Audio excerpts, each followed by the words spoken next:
What it do, YouTube? It's your boy Dimes FG, back at you with another upload, back with another banger. Today we're gonna be doing a tier list, ranking every NBA 2K from 2K10 up until modern day 2K21 next gen.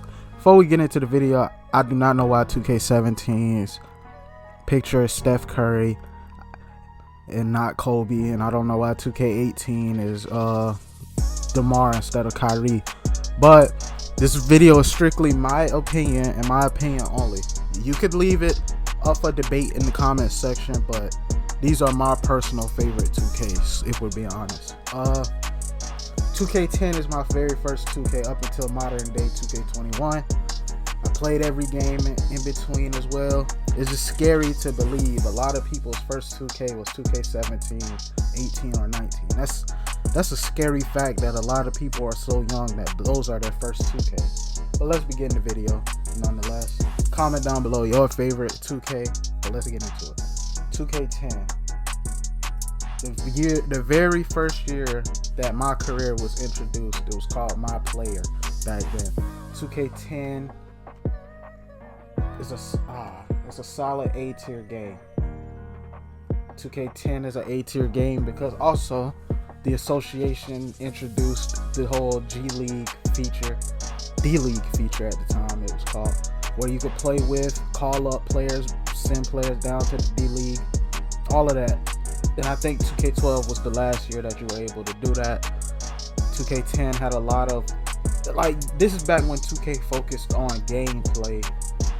And this is also the year that a lot of the community said that this is when 2K took the leap over NBA Live. Because before 2K10, I was a big NBA Live head. I played 8 and 9 with friends when I would go to their house.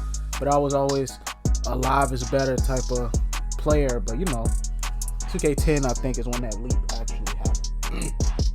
2K11, S tier. People forget how great this 2K was. This 2K was also the start. This is when Chris Smoove started getting notoriety, and 2K11 had the create a legend of Michael Jordan playing in a modern day situation. It was very interesting. The game also, My Player took a step to the next level.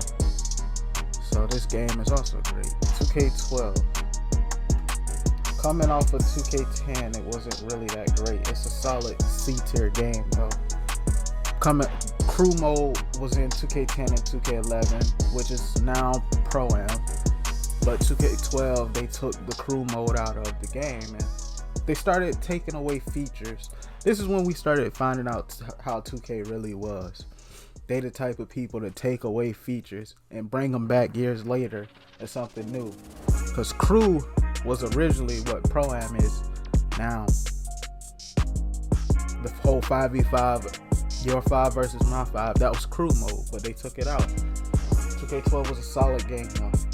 2K13, the introduction of VC, the last 2K on the 360 / PS3 cycle.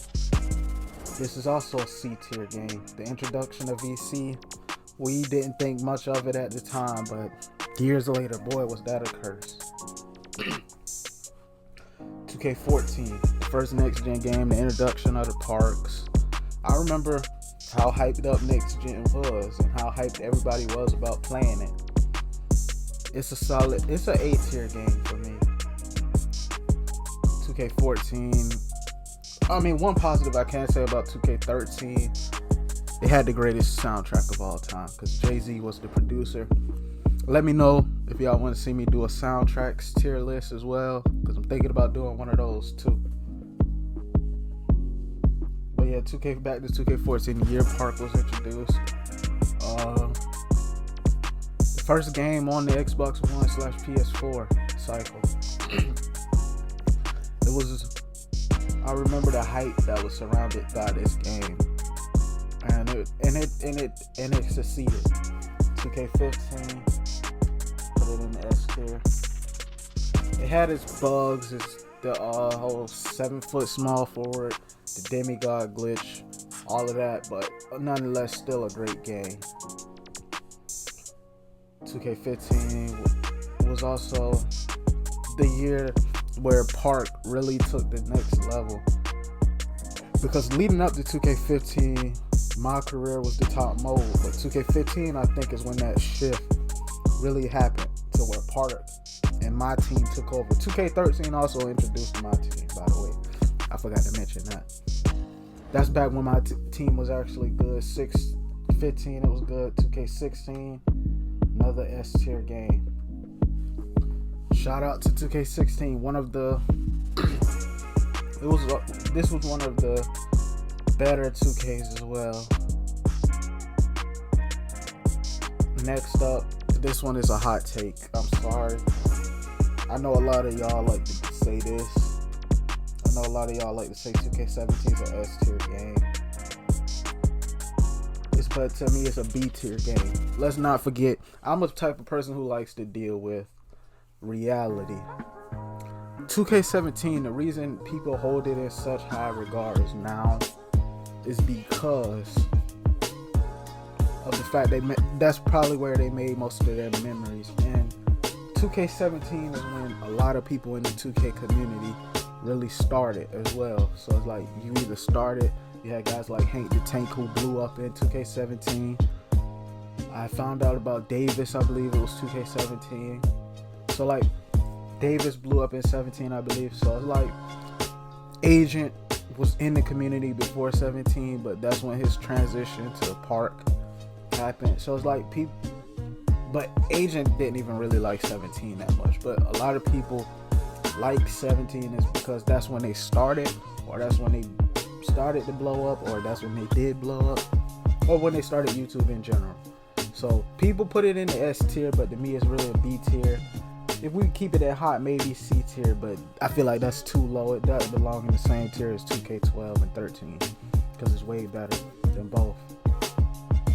It's just the fact that the game was okay. I mean, it was above average, but it wasn't the greatest thing ever either. 2K18.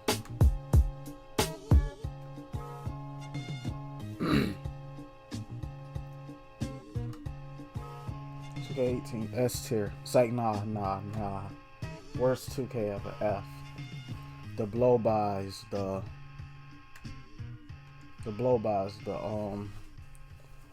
snatchback being OP.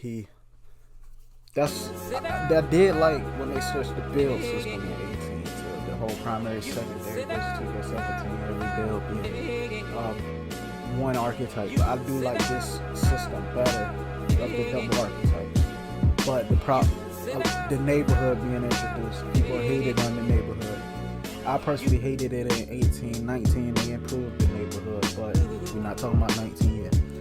18 also in 2K18, I played a lot more Pro-Am than I did Park. I don't even believe I had 1,000 Park games played in 18, but I know I had plenty of Pro-Am games.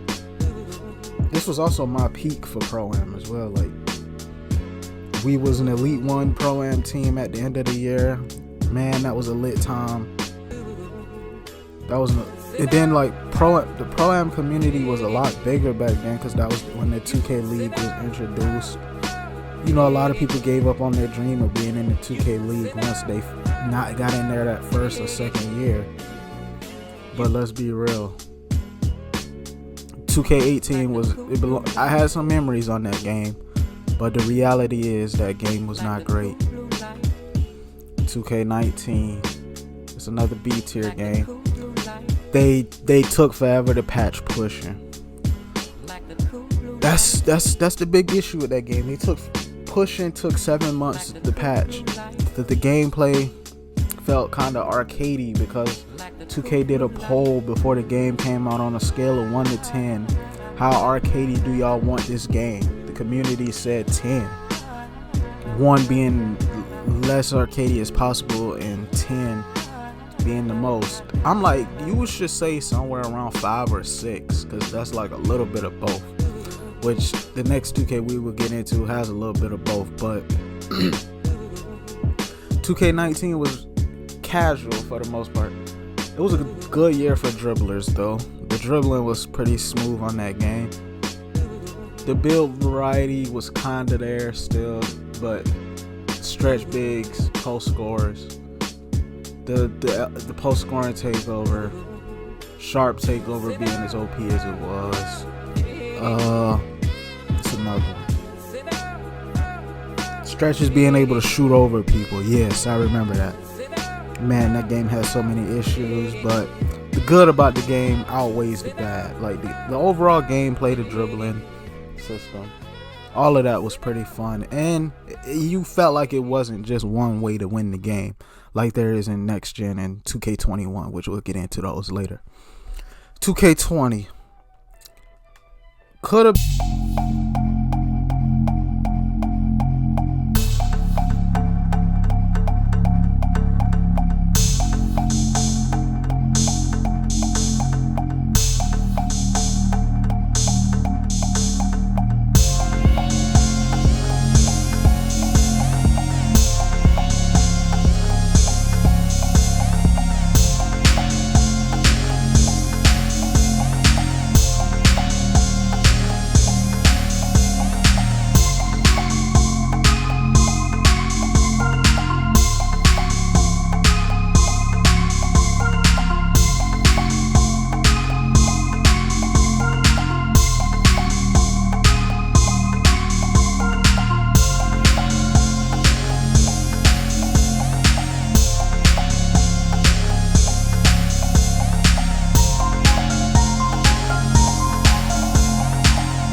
they went back to that style of doing things, and the rewards wasn't really the issue yet.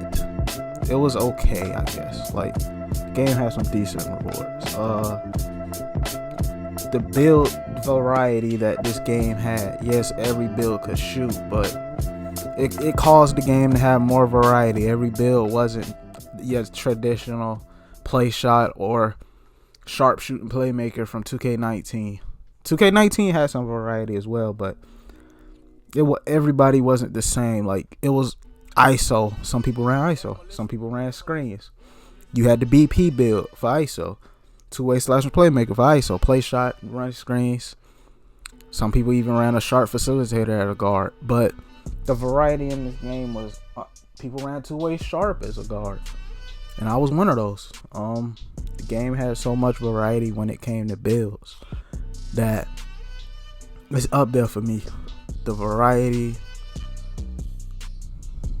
And what else? It was another point I wanted to make about 2K20 gameplay wise is up there as one of the top 3 2Ks of all time gameplay wise. But the horrible launch, we had to come back to reality. A lot of people been saying this 2K or 2K17 is the greatest of all time, but a lot of people that say that can't take it serious because those people blew up in those particular years. 2K21 current gen, put it in the trash. One of the worst build systems in 2K history. Everybody was play shot paint beast. You could not run an outside center on this game because shooting was difficult on this game. That's probably why Zenin became so popular as well. Everybody used a Zen. And so it basically 2K21 is a F tier game. Both of them. Next gen is too. People argue. People be having debates all the time about 2K21 current versus 2K21 next. But let's be real, they both are trash, so why are we debating? We're debating two trash games. Which one's more trash than the other? But next gen is one of the most hyped up to. Notice how 2K21 next gen and 2K18 was probably the two most hyped up 2Ks of all time. And how over the years those two games is gonna be looked at as the worst two. 2K21 is unplayable at times because of the glitches with basically the game freezing a lot, error codes. Everybody's a 6-7, but in 2K's defense, I don't think they intended for the 6-7s to be that OP.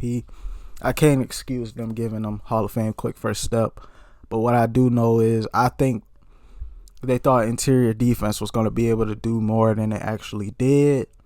So that's why they get so many badges over the guards, because they thought interior defense would have mattered a lot more than it did. But yeah, that's my list.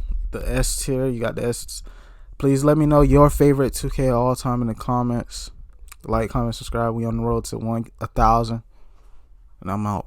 Peace.